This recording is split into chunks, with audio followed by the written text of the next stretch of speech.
বৰপেটা জিলা শিক্ষা আৰু প্ৰশিক্ষণ প্ৰতিষ্ঠান আমাৰ সকলোৰে হৃদয়ৰ স্পন্দন। এই অনুষ্ঠানখনিয়ে জন্মলগ্নৰে পৰা নিৰন্তৰভাৱে মানৱ সম্পদ গঢ়াৰ এক অন্যতম কাৰখানা হিচাপে প্ৰয়াস অব্যাহত ৰাখিছে। 1994 পৰা আৰম্ভ কৰি বিভিন্ন সময়ত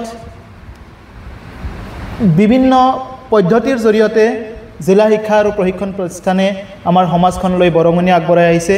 2002-03 চনলৈকে PSTA আছিল আৰু তাৰ পিছৰ পৰাই প্ৰি সাৰ্ভিস ট্ৰেইনিং এই ডায়েট বৰপেটাই চলাই আছে।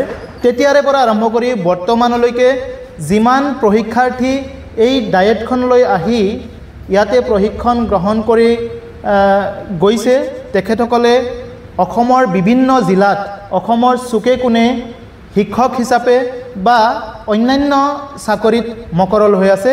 তেওঁলোকে ইয়াৰ পৰা যি সুভাষ তেওঁলোকে লৈ গৈছিলে, সেই সুভাষ অসমৰ চাৰিওকাষে বিস্তাৰ কৰি আছে।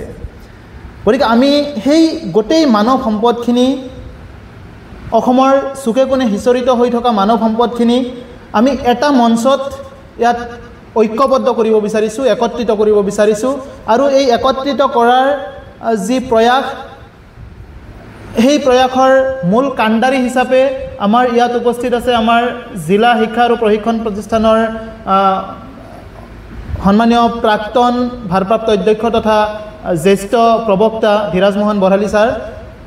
ছাৰে আপোনালোকক কিছু কথা ইয়াৰ পিছত ক'ব নিশ্চয়কৈ, কিন্তু এইখিনিতে আপোনালোকক জনাই থৈছোঁ যে অহা মঙলবাৰ অৰ্থাৎ 15 তাৰিখে আমাৰ জন্মলগ্নৰে পৰা বৰ্তমানলৈকে যিমান প্ৰশিক্ষাৰ্থী এই ডায়েটত আহি প্ৰশিক্ষণ গ্ৰহণ কৰিছে, তেখেতসকলক লৈ আমি এক প্ৰশিক্ষাৰ্থী সন্মিলন গঠন কৰাৰ কাৰণে এক সাধাৰণ সভাৰ আয়োজন কৰিছোঁ।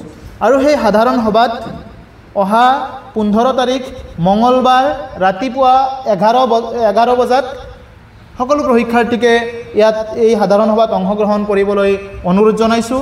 আৰু তেখেতসকলৰ পৰা সৰ্বতো প্ৰকাৰৰ সহায় সহযোগিতা আমি বিচাৰিছোঁ আমাৰ এই সাধাৰণ সভাখনি সাফল্যমণ্ডিত কৰাৰ কাৰণে, আৰু এক সৰ্বাংগ সুন্দৰ এলুমনি এছ'চিয়েশ্যন অৰ্থাৎ প্ৰাক্তন প্ৰশিক্ষাৰ্থী সন্মিলন ইয়াত গঠন কৰাৰ কাৰণে।